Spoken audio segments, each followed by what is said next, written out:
श्री कृष्ण कहते हैं, जीवन में जब भी हम खराब दौर से गुजरते हैं तो हम ये सोचते हैं कि भगवान मेरी परेशानी देखते क्यों नहीं, वो मेरी पीड़ा कम क्यों नहीं करते। पर याद रखना, जब परीक्षा चल रही होती है तब शिक्षक मौन रहता है। श्री कृष्ण कहते हैं, जीवन में यह मंत्र हमेशा याद रखना, धीरे बोलेंगे तो शांति मिलेगी, अहंकार छोड़ेंगे तो बड़े बनेंगे, विचार करेंगे तो ज्ञान मिलेगा, भक्ति करेंगे तो मुक्ति मिलेगी, सेवा करेंगे तो शक्ति मिलेगी। अपना कद इतना छोटा रखें कि सभी आपके साथ बैठ सके, और इतना बड़ा मत रखो कि जब आप खड़े हो तो कोई बैठा ना रहे। अच्छा मित्र एक फूल की तरह होता है जिसे हम छोड़ भी नहीं सकते और तोड़ भी नहीं सकते। तोड़ दिया तो मुरझा जाएगा और छोड़ दिया तो कोई और ले जाएगा। बेवकूफ़ बनते रहिए, रिश्ते बने रहेंगे। जिस दिन गलत के खिलाफ आवाज़ उठाएंगे, रिश्ते टूटने लगेंगे। भले ही वो काम मत करो जिसमें भगवान मिले, पर वो काम करो जिसमें दुआ मिले।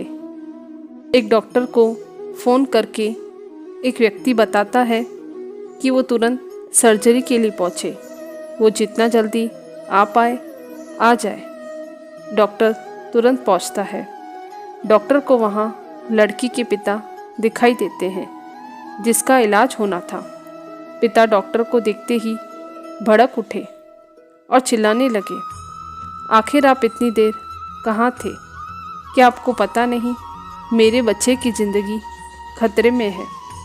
क्या आपकी कोई जिम्मेदारी नहीं? आपका कोई कर्तव्य नहीं? डॉक्टर ने हल्की सी मुस्कुराहट के साथ कहा, मुझे माफ़ कीजिए, मैं हॉस्पिटल में नहीं था। मुझे पता लगा तो मैं हॉस्पिटल में आ गया। अब आप शांत हो जाए, गुस्से से कुछ नहीं होगा। यह सुनकर पिता का गुस्सा और बढ़ गया। ऐसी नाजुक हालत में वो शांत कैसे रह सकते थे?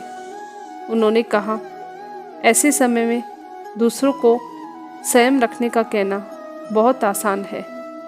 आपको क्या पता इस समय मेरे मन में क्या चल रहा है? अगर आपका बेटा इस जगह होता तो आप क्या करते? डॉक्टर ने कहा, आप शांत रहेंगे? डॉक्टर ने उसे देखा और कहा, इसकी मौत और ज़िंदगी ईश्वर के हाथ में है। हम केवल उसे बचाने का प्रयास कर सकते हैं। आप ईश्वर से प्रार्थना कीजिए, मैं अंदर जाकर अपना काम करता हूँ। यह कहकर डॉक्टर अंदर चला गया। करीब 3 घंटे तक ऑपरेशन चलता रहा। लड़के के पिता भी धीरज से बैठे रहे।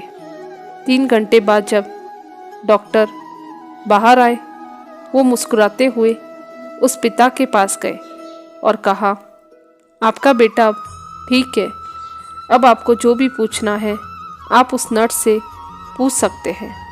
जैसे ही उस पिता के पास वो नर्स आई, उसने कहा, ये कैसे डॉक्टर है? इन्हें किस बात का गुरूर है कि इनके पास हमारे लिए समय ही नहीं। नर्स ने कहा, ये वो ही डॉक्टर है जिसके बेटे के साथ आपकी बेटी का एक्सीडेंट हो गया।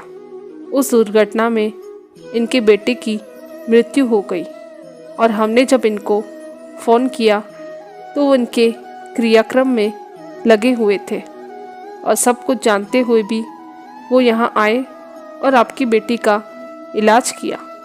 नर्स की बात सुनकर उस व्यक्ति की आंखों से आंसू बह गए। इसलिए श्री कृष्ण कहते हैं, हर व्यक्ति में इंसानियत होनी चाहिए।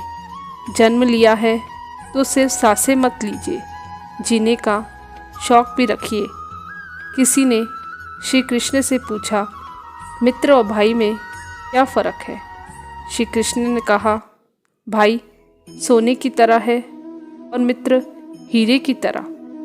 उस आदमी ने कहा, आपने भाई को कम कीमत से और दोस्त को कीमती चीज़ों से क्यों नवाजा।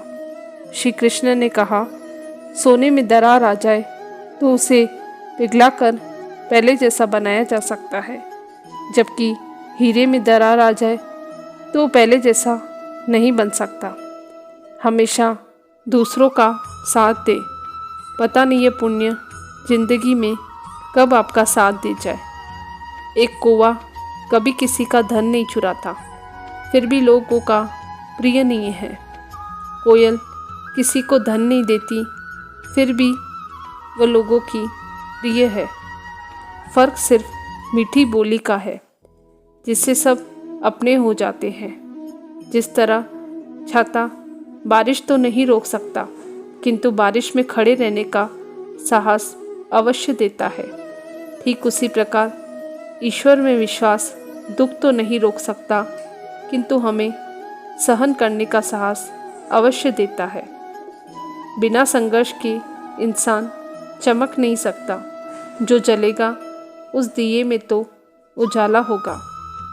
श्री कृष्ण कहते हैं, मिट्टी नरम होकर खेत बन जाती है, लोहा नरम होकर औजार बन जाता है, सोना नरम होकर जेवर बन जाता है, आटा नरम होकर रोटी बन जाती है, और अगर इंसान नरम हो जाए तो हर किसी के दिल में जगह बना लेता है।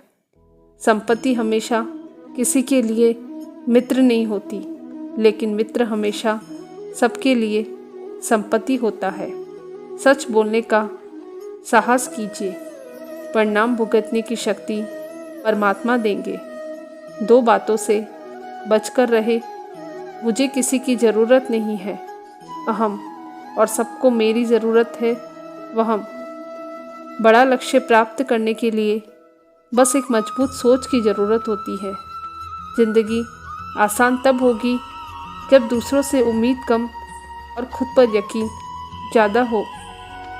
क्रोध हो या आंधी, जब दोनों शांत हो जाते हैं तभी पता चलता है कि कितना नुकसान हुआ है। जिंदगी की तपिश को सहन कीजिए। वे पौधे मुरझा जाते हैं जिनकी परवरिश छाया में होती है। जो मन को नियंत्रित नहीं करते उनके लिए वह शत्रु के समान कार्य करता है।